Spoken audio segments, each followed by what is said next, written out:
Do plants feel anything when you cut them and when you eat them? See, this is not the right time to question the narcissism of this society because it is very well existent.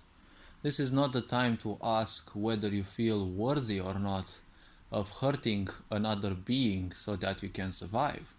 See, nature has put at your disposal things that you can eat and things that you cannot eat, be it that those are alive or not. Now, animals may feel pain, but pain, well, plants also have a certain level of pain, but you see, nature has put those to your disposal so that you can eat them. This is not the time to question the narcissism of this society, because if you're still wondering whether this is a narcissistic society that we live in or not, well, look at how it's been influencing you. And not you specifically, but your ancestors, and through your ancestors, you as well. You're asking now whether you are worthy of eating plants in a way so that you eat healthier, so that you live better.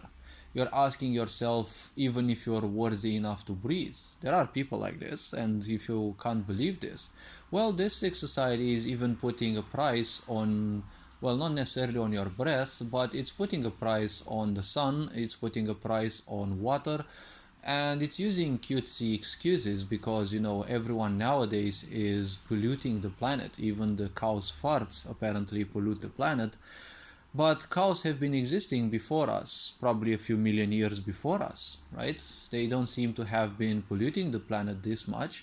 Nowadays, apparently, science has proven somehow that they do, right? No one's saying how much our corporations are actually polluting the planet and the atmosphere, but it's just you, the typical population, right? Isn't this a narcissistic way of being? You never have any problem, but everyone else is the problem, right? If you look at things, see, from a narcissistic perspective, or this society's perspective, you're not worthy of living. Every time something or someone in this sick society is taken into account, it's not because society would love them.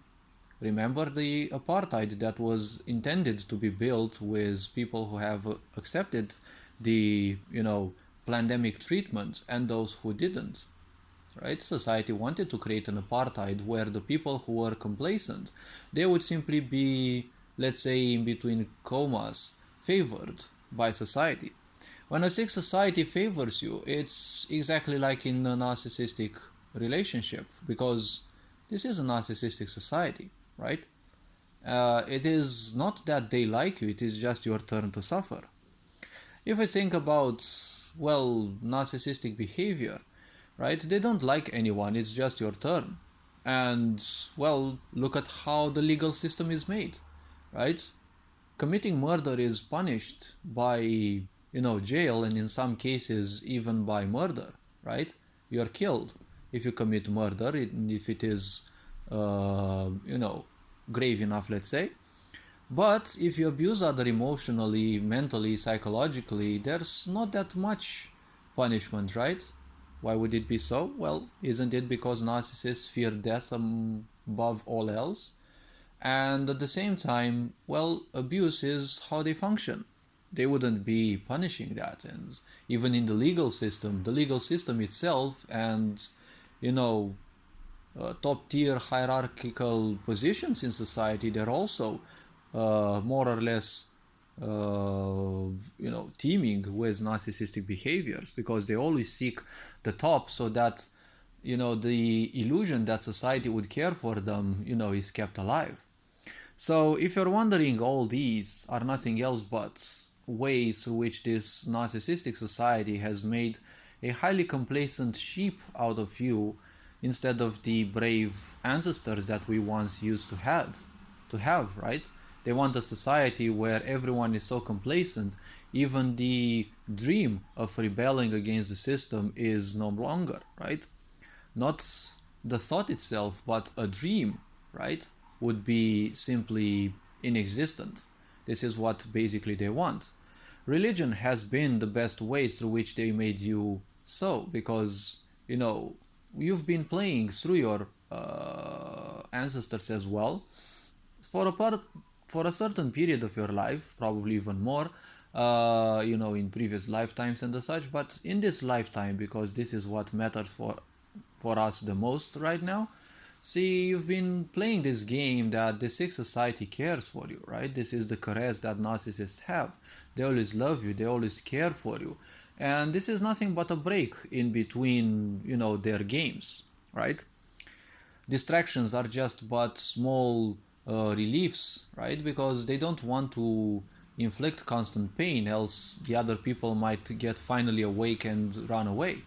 Even this sick society has been treating you bad through everything, but taking short breaks so that it doesn't break you out of your ignorance, but it simply sinks you even more. And narcissists don't have a pleasure in inflicting you pain necessarily. They have the greatest pleasure when you beg for their mercy, right? When you beg for even more pain, actually. So this is the way. Now, this sick society is also highly perfectionized in keeping you distracted, in keeping you externalizing your power. Isn't this what narcissists actually do the best? So before you ask any of these questions through which you basically seek validation and you seek a certain piece of strength back, right, in gaining back your power, yes, this sick society is truly a narcissistic one. In case it still takes time, well, just suffer more at its hand and you will realize that I'm saying a certain fact. And, well, I'm not the only one. If your experience hasn't taught you enough about the narcissism of this sick society, well, there's a lot about experiencing, right? There's a lot left for that. But sooner or later, people do wake up eventually. So, this being said, well, I don't want to lengthen the video too long, so I would say hopefully this video was a bit eye-opening. And, well, as a last example, think that we've all been playing this religious game, right? This game where, well, we all have been playing complacent, right? Give all your riches to a god that is a bigger human, so how narcissistic can it be that the creation itself, the forces of creation, are nothing else but a man, right? It doesn't matter the gender, but it is a human nonetheless. It can't be anything else. Because, well, what is it the only thing above a narcissist that a narcissist can accept? The form that they wish they were, right? And God is basically fully narcissist. Through religion, well, religion and Christianity specifically, how it has been used in this world. It has been used in such a way that it was nothing else but a predictive programming for the big brother of these days. When you do occult work, you will need to do it for hundreds of thousands, if not thousands of years, so that you acclimatize or acclimatize, I don't know how to call it, or let's say adapt people's way of being to the way you want them to be.